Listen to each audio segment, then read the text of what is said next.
president has designated these as terrorist organizations, which is what they are. When you flood American streets with drugs, you are terrorizing America, and that's going to end.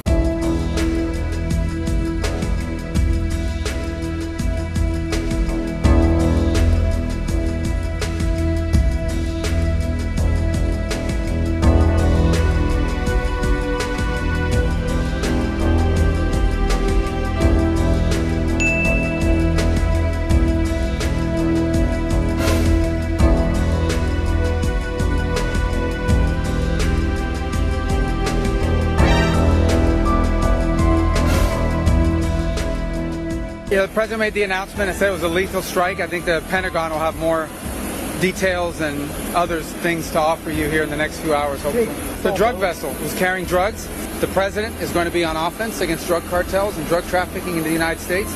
It destabilizes not just the country, but the entire Caribbean basin. These particular drugs were probably headed to Trinidad or some other country in the Caribbean, at which point they just contribute to the instability these countries are facing. So the president's been very clear that he's going to use the full power of America and the full might of the United States to take on and eradicate these drug cartels, no matter where they're operating from and no matter how long they've been able to act with impunity. Those days are over. I think as long as those vessels are in the region and as long as the president's in the White House, he's made very clear he's not going to allow the United States to continue to be flooded with cocaine and fentanyl and other drugs coming from different places, this one from Venezuela, which is a common route. That, by the way, some of it ends up in Europe, a lot of it ends up in Puerto Rico and then on into the United States mainland. So no one should be surprised. That's why they're there on a counter-drug mission, and they're going to continue to operate. As far as specifics and future operations, I have to refer you to the Pentagon on that. This is a DoD operation. The president has designated these as terrorist organizations, which is what they are. When you flood American streets with drugs, you are terrorizing America, and that's going to end.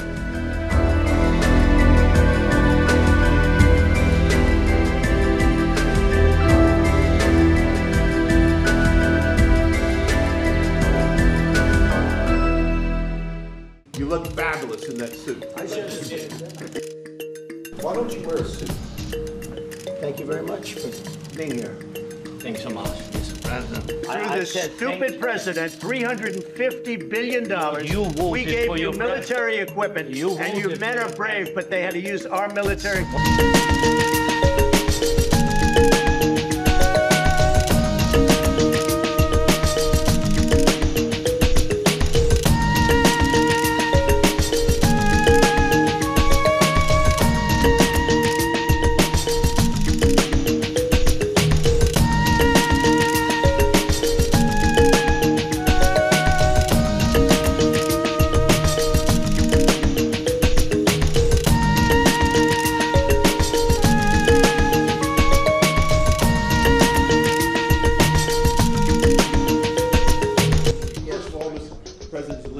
You look fabulous in that suit. I said the same thing. Yeah, you look good. I said the same thing. Yeah, looks good on I you. said the one that attacked you last time. Yeah. See, now I remember that. Yeah, I apologize to you. You look wonderful.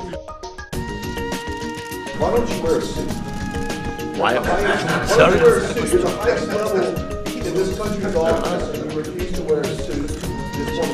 You own a suit? You have problems. A lot of Americans have problems with you. Really? I don't have such. Thank you very much for being here. Thanks so much, Mr. President. If I can, first of all, thank you for the invitation and thank you very much for your efforts, personal efforts to stop killings and stop this war. Thank you. I think it's disrespectful for you to come to the Oval Office and try to litigate this in front of the American media. Right now, you guys are going around and forcing conscripts to the front lines because you have manpower problems. You should be thanking the president for trying to bring an end to this conflict. Have you ever been to Ukraine that you say what problems we have? And using this opportunity, many thanks to your wife, First Lady of the United States. She sent a letter to Putin about our children, abducted children, and my wife, First Lady of Ukraine. She gave the letter. It's not to you, to your wife. Oh, I want. Yeah. We gave you, through this stupid president, $350 billion. You voted we gave for you your military equipment, and your men are brave, but they had to use our military. What about West?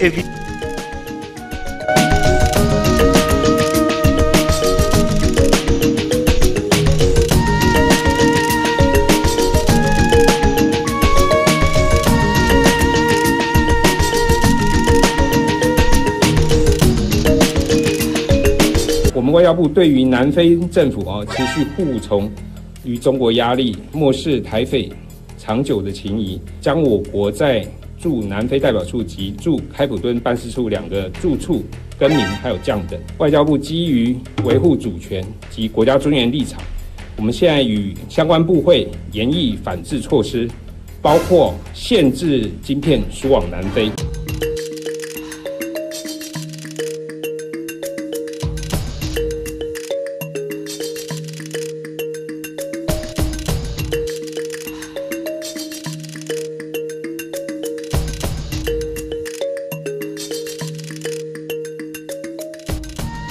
我们外交部对于南非政府持续护从于中国压力，漠视台匪长久的情谊，在本年的7月21号以政府公报的公报方式错误援引联大的2758决议以及所谓的一中政策，将我国在驻南非代表处及驻开普敦办事处2个住处更名还有降等。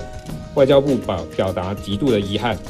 那对于南非政府这种粗暴的行径外交部基于维护主权及国家尊严立场，我们现在与相关部会研议反制措施，包括限制晶片输往南非。我们严正呼吁南非政府尽速与我磋商，在双方进一步协商前，应该遵守两国于1997年所达成的双边关系法律架构协议。